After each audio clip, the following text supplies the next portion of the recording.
50वीं university council की बैठक हुई है, जिसमें एलजी मनोज सिन्हा शामिल हुए हैं। लोक भवन में आयोजित इस बैठक में सीएम उमर अब्दुल्ला भी शामिल हुए हैं। आपको जानकारी दे दें कि बैठक में विश्वविद्यालय से जुड़े शैक्षणिक, प्रशासनिक और विकासात्मक मुद्दों पर चर्चा की गई है।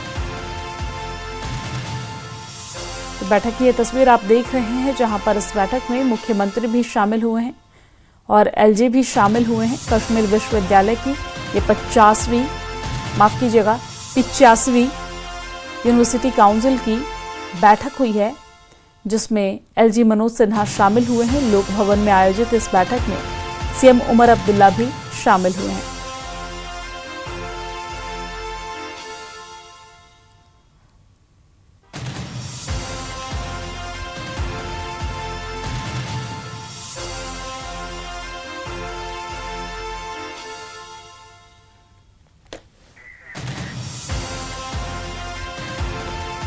बीजेपी